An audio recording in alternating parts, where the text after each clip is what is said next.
we are so happy to be joined right now via Zoom from Istanbul, Turkey. Aaron Nommaz, businessman and author of the book Dona Gracia, Women Who Led the Jews to Safety in Muslim Lands. Hello and welcome. Thank you, Emily. I'm delighted to be with you on this show.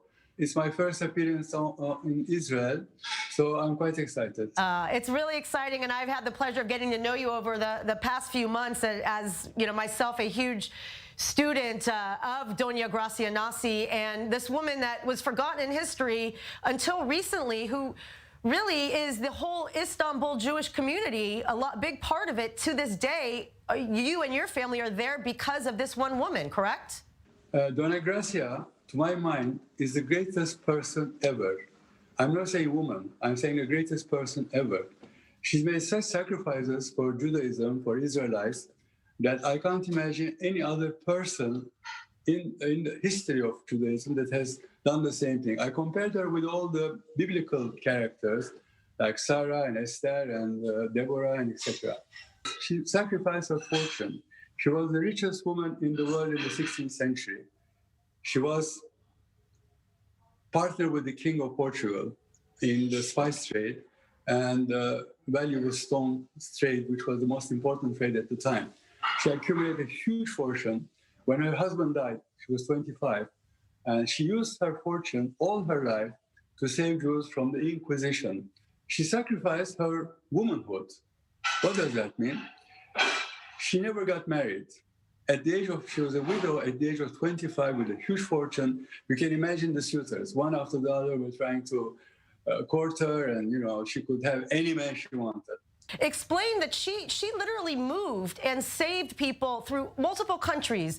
Antwerp, she was in the UK, she was involved with Henry VIII, to Venice, to Ferrara, Italy, where she fostered female writers, ultimately getting to Istanbul. Explain this relationship with the Ottoman Empire and the unity they had with the Jewish people.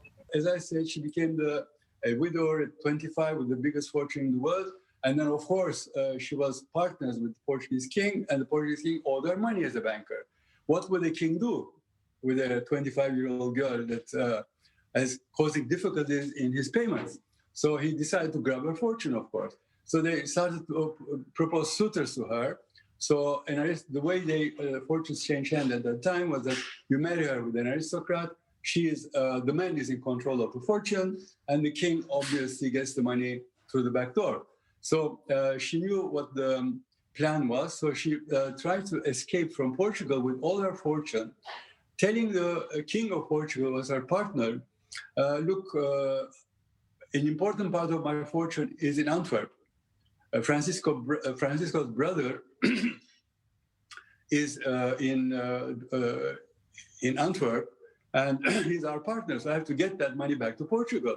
When she became very rich, automatically again, Charles V owed her money, and she was very rich, very big banker.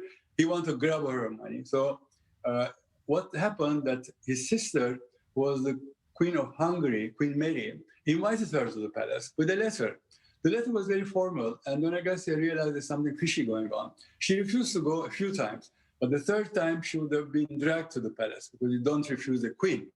So she went to the palace, and the simple proposition was that Queen Mary had decided to marry her daughter, Anna, to the head of the Inquisition, a guy called Francisco, who was 50 years older than her. And Dona Gracia said, I'm sorry, I can't do that. And the conversation got very hot. She said, over my dead body, and she left.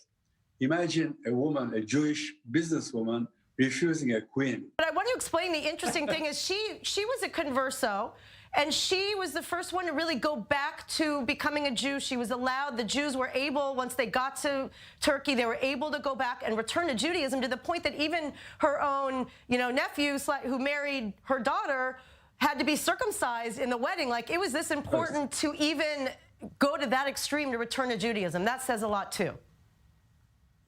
Absolutely. I mean, they always had Judaism in their hearts. Her father was a doctor, and doctors at the time were allowed to have Hebrew books at home because the inspectors that would come, as they were very ignorant, they would know the difference between the Bible and the medical book. So she had the advantage of learning from her father and maintaining fragments of Judaism. In fact, the reason why she was nearly burnt at the stake and Suleiman saved her was that she was caught on a Yom Kippur day in the ghetto synagogue. And this was enough to prove that she was very Jewish, she was continuing her Jewish tradition. And she was a crypto-Christian. She was not a real Christian. So this was the main question why they burned people at the time. So, of course, then in Antwerp, she had this problem. She had to run away. Running away from Antwerp to Venice is you don't take the plane and go over. You go over the Alps. And she had to travel in the winter. Can you imagine? Wow. With her fortune, with her goods, crossing the Alps on donkeys and horses and whatever. And it was really a very, very difficult trip. Also, there was a chief inspector in Milan called Justing. He was catching all the Jews with their fortune running away from Antwerp, because Antwerp had become already very negative for Jews. Caught them, took their goods and punished them. Of course, Ferrara, Duke Ercole, was very close to Jews always. I heard from Emily that he was also... Yeah, she authored the Ferrara Bible. She sponsored female writers as well. In fact, Ferrara Bible, that's another very interesting story. Thing. But if we go into it, we'll finish it. Yeah. Anyway, Aaron, we have to wrap it up because unfortunately we're out of time. But this is so interesting, and I know there's a lot more. We're going to delve into this, and hopefully I'll be able to get to Turkey at some point and see her life firsthand. But it's just so interesting because also she. There's theories that, she created the Tiberias Project. So she also got her son-in-law to Israel and bought land in Israel that even Shimon Peres referred to her as the first Zionist. Exactly. In fact, she had her ideal all the time was to get the Jews in a land where they could administer themselves. They can judge themselves in the land. And when they came to the Ottoman Empire, and this is another fantastic story, it was immensely well received. Joseph Nasi had studied in Louvain University with Maximilian, the emperor to be. He studied together with William of Orange. So he was partners with the king. He lent money to the king of Portugal. He lent money to the king of France. So it goes. They're so powerful and so integrated. When they came to the Ottoman Empire, Süleyman Demirtas was enchanted with him. Immediately he made him Sir, which is Frank Bey in Turkish. And then he made her the Lord of Andros, made him Lord of Tiberias, sold Tiberias. They literally bought Tiberias, gathered all the Jews there. They built the walls that are even today in Tiberias that would cost millions of dollars to do today. And they financed the building of the walls of Tiberias because we need a safe place to bring the Jews from Europe, from the Inquisition. So first thing they did, build the wall. Second idea of Nasi was to plant mulberry trees to make silk and make garments in the Venetian style and create some business for the Jews to enrich themselves in Tiberias.